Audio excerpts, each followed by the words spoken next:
आप सभी का फिर से हमारे ऑनलाइन प्लेटफॉर्म पर स्वागत है। तो हम फिर से मध्यकालीन भारत के वस्तुनिष्ठ श्रृंखला के इस क्रम में सेशन की शुरुआत करते हैं। देखें, यहाँ पर क्वेश्चन की शुरुआत हम कर रहे हैं। पहला क्वेश्चन है,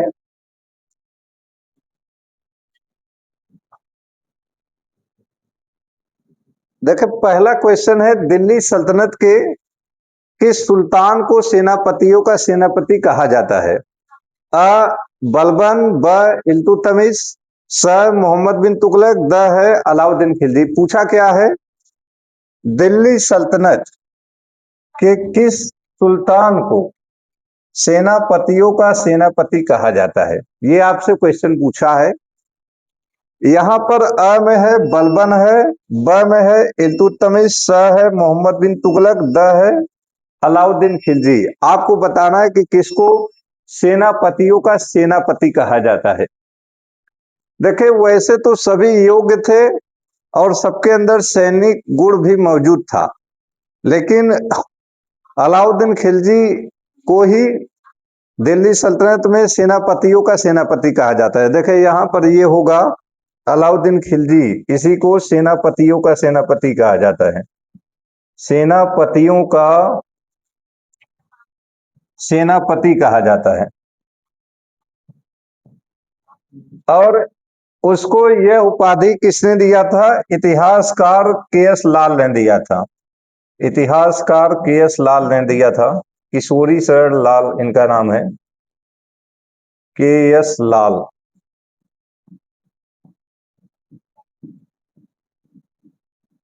इन्होंने हिस्ट्री ऑफ खलजीज लिखा है। हिस्ट्री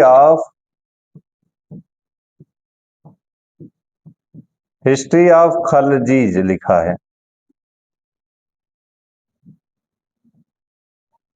तो इस पुस्तक में उन्होंने खिलजियों का इतिहास लिखा है। ये खिलजी वंश के विशेषज्ञ इतिहासकार हैं। खिलजी वंश के इतिहासकार हैं। खिलजी विशेषज्ञ इतिहास विशेषज्ञ इतिहासकार।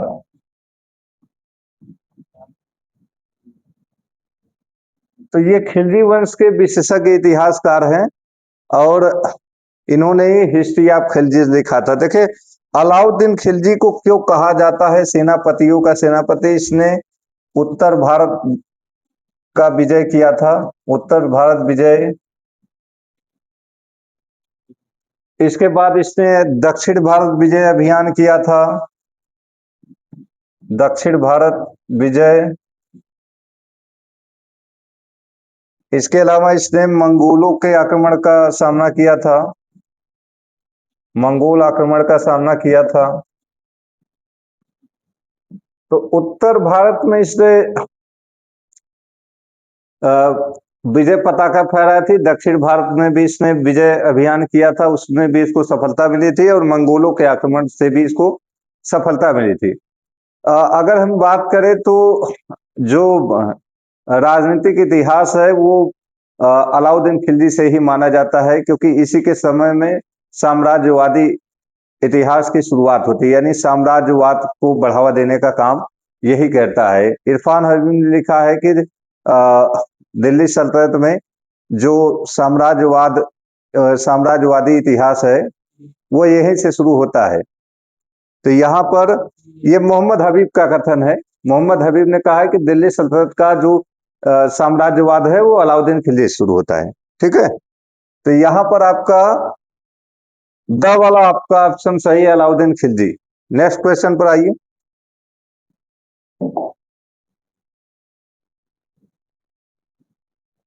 नेक्स्ट क्वेश्चन पर आइए।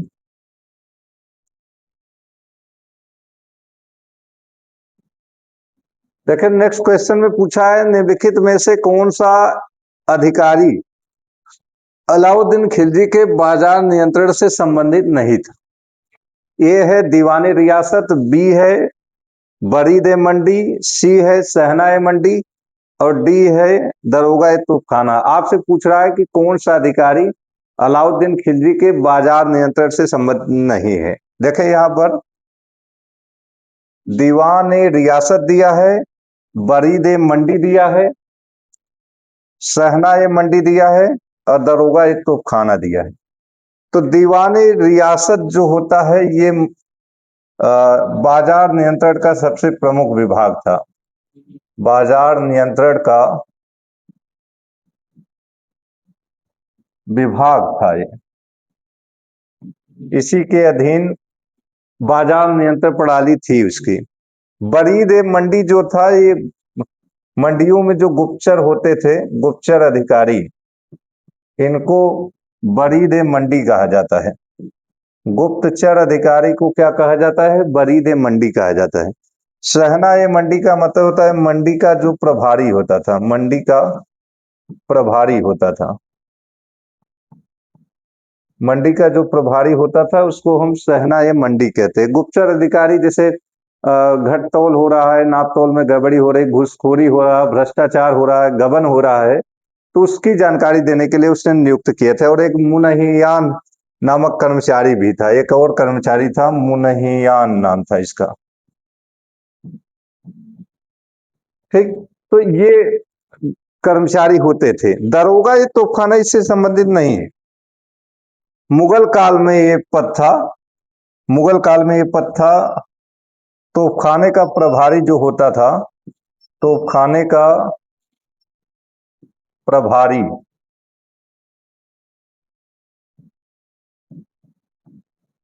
तो मुगल काल में जो तोपखाने का प्रभारी होता था उसको हम दरोगा ए तोपखाना कहते थे। ये मुगल काल में है, ठीक है। इस कालखंड में नहीं होता था क्योंकि भारत में तोप जो प्रारंभ होता है उसकी शुरुआत बाबर के दौर से हमें दिखाई देता है। तो मुगलों ने अपने तोपखाने को व्यवस्थित रखने के लिए एक विभाग भी बनाया था जिसको क्या कहते हैं? दरोगा ए तोपखाना कहते हैं, ठीक है। तो ये दरोगा ए तोपखाना, ये तोपखाने का प्रभारी होता था, ठीक। तो यहां पर आपका पूछा है बाजार नियंत्रण से संबंधित नहीं था, तो यही डी वाला आपका ऑप्शन सही है। दरोगा ए तोपखाना ये उससे संबंधित नहीं था। चले नेक्स्ट क्वेश्चन पे आए।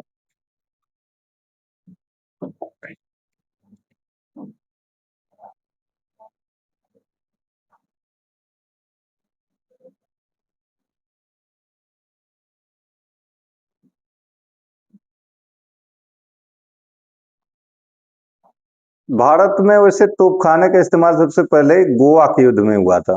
1510 ईस्वी में यूसुफ आदिल शाह के खिलाफ पुर्तगालियों ने वो अभियान किया था और बाबर ने पानीपत के युद्ध में किया था। चले यहाँ पूछा क्या है, किसका कथन है कि अलाउद्दीन खिलजी के समय वस्तुएं कितनी सस्ती थी? ऐसा कोई भिखारी नहीं था जिसके पास रुई से भरे वस्त्र न हो, ये पूछा है। अ है बरनी, ब है अमीर खुसरो, स है शेख नासिरुद्दीन और द है इब्न बतूता दिया है। देखिए आपसे क्या पूछा है क्वेश्चन, क्वेश्चन पर आए हम लोग जरा सा।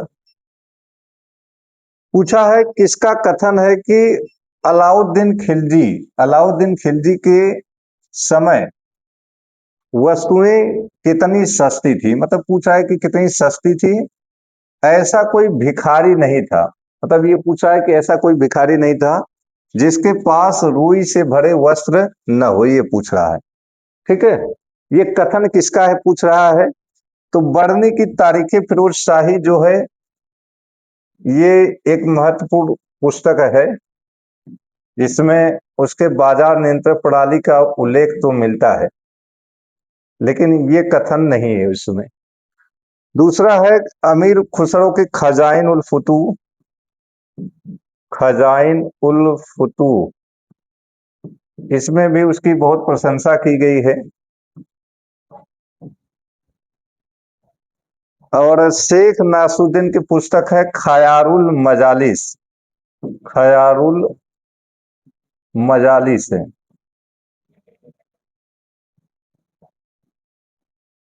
शेख नासुद्दीन की ये पुस्तक है खयारुल मजालिस, ये पुस्तक है। इब्न बतूता की रेहला है जिसको किताबुल रेहला भी कहा जाता है, उसमें भी उसकी प्रशंसा किया है। लेकिन ये कथन मिलता है किसमें? खयारुल मजालिस में मिलता है, शेख नासुद्दीन ने कहा है। क्या कहा है कि अलाउद्दीन खिलजी के समय वस्तुएं कितनी सस्ती थी, ऐसा कोई भिखारी नहीं था जिसके पास रुई से भरे वस्त्र न हो। ये शेख नासरुद्दीन ने कहा था। किस पुस्तक में ये उल्लेख मिलता है? खयारुल मजालिस में मिलता है। ये एक सूफी ग्रंथ है, ये भी सूफी संत है, ये सूफी ग्रंथ है। ठीक, नेक्स्ट क्वेश्चन पर आइए। यहां पर चले नेक्स्ट क्वेश्चन पर।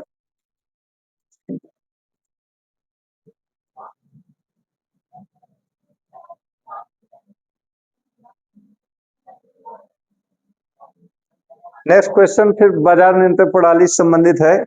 अलाउद्दीन खिलजी की बाजार नियंत्रण प्रणाली की प्रशंसा करते हुए किसने कहा है कि यह उपाय आम खुशहाली शरीफों तथा साधारण जनता यानी हमा खल्क की भलाई तथा शहरी और देहाती दोनों के सामान्य लाभ के लिए सुल्तान द्वारा बेपनाह दरिया दिली के साथ उठाया गया कदम था। ये आपसे अलाउद्दीन खिलजी की बाजार नियंत्रण की प्रशंसा करते हुए लिखा जा रहा है। ठीक है।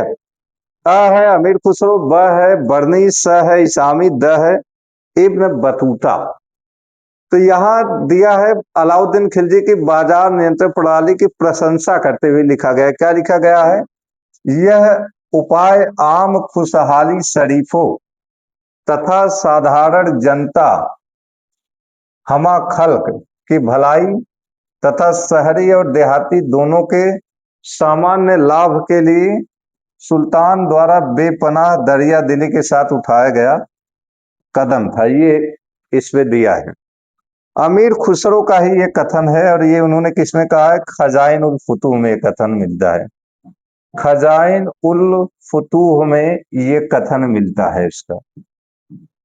ठीक है। इसी में वो अलाउद्दीन खिलजी की बाजार नियंत्रण प्रणाली की प्रशंसा करता है। अलाउद्दीन खिलजी के बाजार नियंत्रण प्रणाली की प्रशंसा करता है। बाजार नियंत्रण प्रणाली, इसकी प्रशंसा करते हुए वो कथन इसी में करता है। साथ ही साथ खजाइन उल फुतूह में और भी उल्लेख मिलता है, जैसे उत्तर भारत विजय अभियान, उत्तर भारत का विजय अभियान, दक्षिण भारत विजय अभियान मिलता है। मंगोल आक्रमण का भी उल्लेख इसमें मिलता है। मंगोल आक्रमण का उल्लेख भी मिलता है इसमें। ठीक है। बरनी का जो तारीख फिरोजशाही है ये बहुत महत्वपूर्ण है, लेकिन इसमें अगर हम कहें विस्तृत वर्णन तो इसी में मिलता है। इसामी का ग्रंथ क्या है? फुतूह सलातीन, इसमें भी वो प्रशंसा करता है सिर्फ।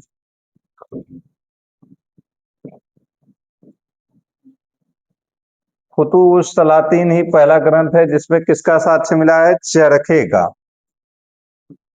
चरखे का पहला साक्ष्य इसी में मिलता है। ठीक है। इब्न बतूता की रेहला है,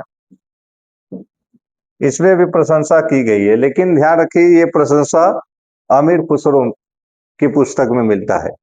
चलिए नेक्स्ट क्वेश्चन पर आइए। नेक्स्ट क्वेश्चन पर हम लोग आए।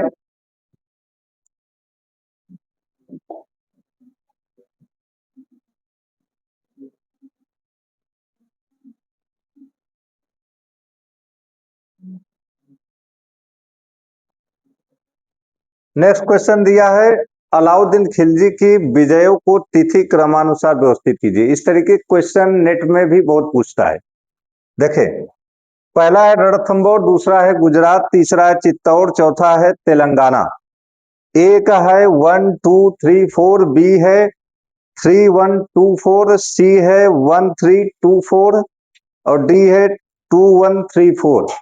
यहां देखिए विजयों का क्रम कैसे निकाला जाए, पहले यहां हम समझते हैं उसके विजयों के क्रम को। तो रणथंबोर का जो कालखंड है 1301 ईस्वी है। गुजरात है 1297 ईस्वी। चित्तौड़ का काल है 1303 ईस्वी है। और तेलंगाना है 1309 ईस्वी है, 1309 ईस्वी का है। तो मिला जुला कर आप यहां देखें, आपसे पूछा है विजयों के क्रम को तिथि क्रमानुसार मिलाना है, तो पहले 1297 ईस्वी यानी दूसरा वाला ऑप्शन किसमें है, डी वाले में दिख रहा है दूसरा।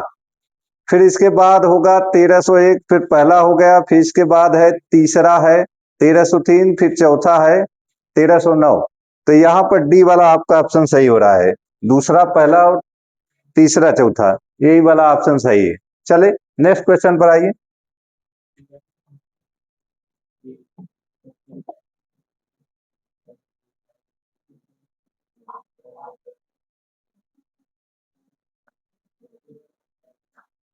चले, सल्तनत काल में दिल्ली की गद्दी पर बैठने वाला अकेला भारतीय मुस्लिम था, ये आपसे पूछा है। ए है नासुद्दीन खुसरो शाह, बी है मुबारक शाह, सी है इमामुद्दीन रेहान, और डी है इनमें से कोई नहीं। आपसे पूछा है, क्या पूछा है देखें, सल्तनत काल में दिल्ली की गद्दी पर, सल्तनत काल में दिल्ली की गद्दी पर बैठने वाला अकेला भारतीय मुसलिम, अकेला भारतीय मुसलमान पूछा है, ध्यान रखें। देखिए, जो दिल्ली की सत्ता पर जो शासन कर रहे थे वो तुर्क थे, और वो तुर्क क्या थे, विदेशी मुसलमान थे। ठीक है, तो मुबारक शाह जो है ये तो विदेशी मुसलमान में आ जाएगा। ठीक, मुबारक शाह खिलजी जो है, क्योंकि ये अलाउद्दीन खिलजी के राजवंश से ही संबंधित था। नासरुद्दीन खुसरो शाह ये बरादू जाति से संबंधित था, बरादू जाति जो भारतीय जातियों में एक गड़ेरिया होती है उससे संबंधित है ये। ठीक है, इससे संबंधित है, तो ये भारतीय जाति है। इससे बाद में इस्लाम कबूल कर लिया था, बाद में इसने इस्लाम कबूल कर लिया था। ठीक, इमामुद्दीन रेहान भी, ये भी भारतीय मुसलमान था, भारतीय मुसलमान था, और ये भारतीय मुसलमान था, लेकिन ये गद्दी पर बैठा नहीं था। और साथ ही साथ हम देखते हैं क्या कि इमामुद्दीन रेहान जो था, इसको वकील के पद पर बैठाया गया था, वकील का पद था, वकील के पद पर इसे नियुक्त किया था। और किसने किया था, नासिरुद्दीन महमूद ने इसको नियुक्त किया था, नासिरुद्दीन महमूद ने। वकील के पद का सीजन किसने किया था, नासिरुद्दीन महमूद ने किया था, और इस पर पहली नियुक्ति हुई थी इमामुद्दीन रेहान की। ठीक है, तो वकील जो है ये प्रतिनिधि पद है, एक ऐसा पद है जो सुल्तान को सलाह देता था, या सुल्तान के अनुपस्थिति में उसके पास पावर ज्यादा जब हो जाता था तो तख्ता पलट की भी कोशिश करता था, लेकिन वो सुल्तान नहीं होता था। नासुद्दीन खुसरो शाह को हम देखते हैं कि जब कुतुबुद्दीन मुबारक शाह खिलजी की मृत्यु हो जाती है तो 1320 ईस्वी में ये सुल्तान बन जाता है, 1320 ईस्वी में सुल्तान बनता है। और 1320 ईस्वी में ही इसकी हत्या हो जाती है, इसकी हत्या कर दी जाती है। और हत्या कौन करता है, गयासुद्दीन तुगलक करता है। इसकी हत्या कौन करता है, गयासुद्दीन तुगलक करता है, गयासुद्दीन तुगलक ने किया था। और इसकी हत्या के संदर्भ में ही उसने गाजी का खिताब धारण किया था। ठीक है, गाजी का खिताब धारण किया था, क्योंकि ये काफिरों के खिलाफ गजा का नारा बुलंद कर रहा था। और काफिर का मतलब यही कि नासुद्दीन खुसरो शाह क्या था, वो धर्मांतरित मुसलमान था, बरादू जाति का था, उसने सत्ता पर कब्जा कर लिया था। ठीक है, तो ए वाला आपका ऑप्शन सही है, ए वाला आपका ऑप्शन सही है। ठीक है, आए।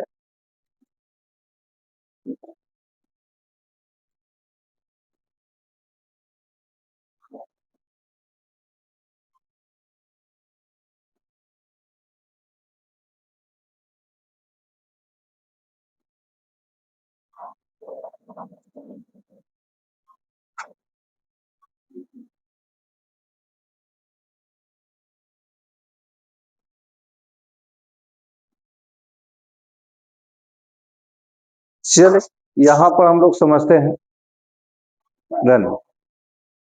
यहां पर हम देखते हैं, सातवां क्वेश्चन दिया है कि मुबारक शाह खिलजी के संबंध में कौन सा कथन सत्य है पूछा है, सत्य पूछा है, ध्यान रखिएगा।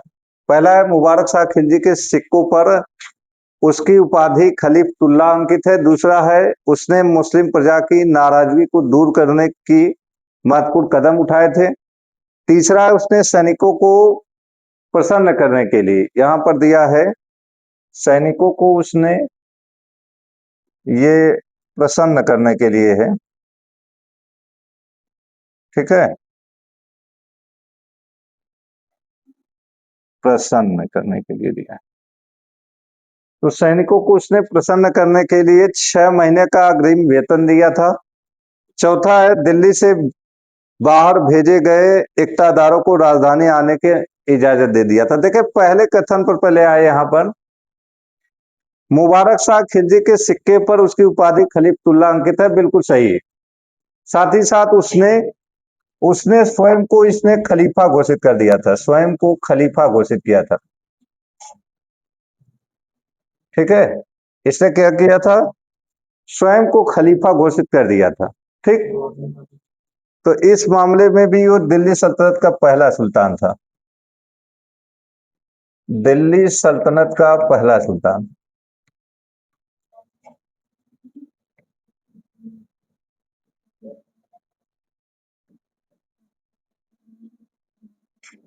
ठीक है, तो इस मामले में भी वो दिल्ली सल्तनत का पहला सुल्तान था। तो ये कथन पहला सही है, ठीक है। दूसरा है उसने मुस्लिम प्रजा की नाराजगी को दूर करने का महत्वपूर्ण कदम उठाता, ये भी सही। देखे अलाउद्दीन खिलजी की नीतियों से मुस्लिम प्रजा भी नाराज थी, क्योंकि वो शरीयत को खुद नहीं मानता था। तो ऐसे दौर में एक तो वो साम्राज्यवादी शासक था, उसके कदम से भी लोग काफी नाराज थे, क्योंकि वो साम्राज्य में जो भ्रष्टाचार हो रहा था, साथ ही साथ जो अनुशासनहीनता था, उसको बर्दाश्त नहीं करता था। तो ऐसे दौर में उसके खिलाफ षड्यंत्र होते थे। तो इसने क्या किया कि उनको नाराजगी दूर करने का प्रयास किया था। तीसरा है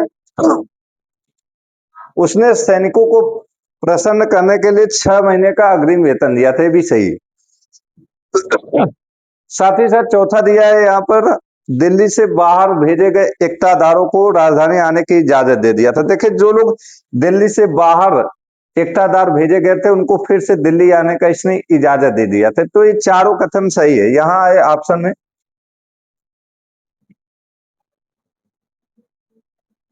तो पहला ए का पहला है, बी का है पहला दूसरा, और सी का है 2 4, डी का है 1 2 3 4, ए का है 1, बी का 1 2, सी का 2 4, डी का है 1 2 3 4।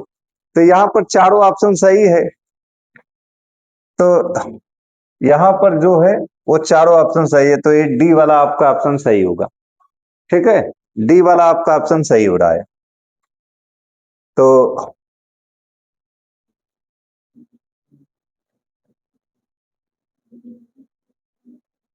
आज के लिए इतना ही है, और नेक्स्ट सेशन में हम कुछ और चुनिंदा प्रश्नों पर आपसे डिस्कस करेंगे। ज्यादा से ज्यादा आप लोग इसको शेयर कर दीजिएगा, ताकि ये महत्वपूर्ण क्वेश्चन लोगों के पास पहुंचे और लोग अपना एनालिसिस भी करें।